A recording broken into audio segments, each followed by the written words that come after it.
Hey guys, today I want to talk about a concept called dueling power chords. Now normally on the guitar we're thinking about one set of power chords at a time, right? So you get your first finger normally and your third finger creating the root and the fifth, and you play those together and there you go, voila. Now what I pose is that having four fingers available to us on our left hand, we can really think about playing two sets of power chords at the same time, or at least one at a time, but always having another power chord formation ready to go. So for instance, if I was playing a G power chord, my first and third fingers, right, that's the third and fifth frets respectively. Now if I wanted to play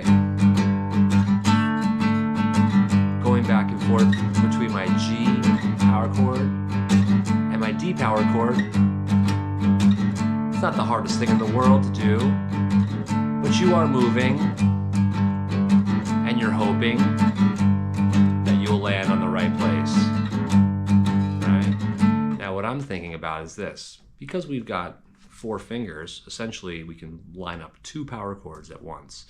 I'm thinking of our G power chord as first finger and third finger, and then when we're ready to go to our D power chord, I'm thinking of my second finger and my fourth finger. Now, check it out, right? I can play my G power chord and instantly get to my D power chord without moving my left hand. And I always think, the economy of motion, the less you have to move, the less distance you have to travel to get to your destination, guitar-wise, is the better, right? So you want to make sure you're expending as little energy as possible, and the shorter distance you have to move creates less chances for hitting the wrong note or any kind of, suboptimal sound. So, for instance, we're starting here on our G power chord, and then instantly when we're ready to change chords, I've got my second and my fourth fingers hovering over the fifth and seventh frets on the next string over. So I'm here, G, and then D, right? G, and then D.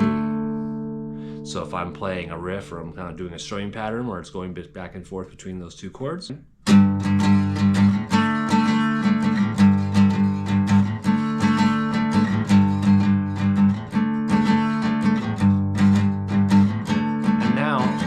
essentially in the same position, just having a little bit of more of a stretch, but now I'm not worrying about my left hand moving to the wrong fret, right?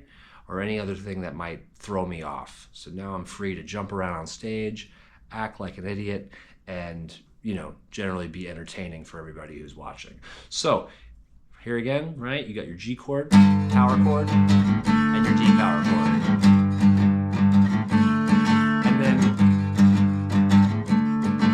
Rules apply to pretty much anywhere, right? So you can go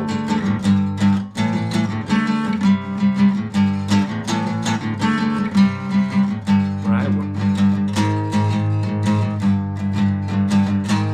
what have you, right? And now I'm using all four of those fingers and getting, I think, a better sound, a more centered sound, a more centered way of playing, and essentially less room for mistakes. All right, guys, I hope that helps. Peace.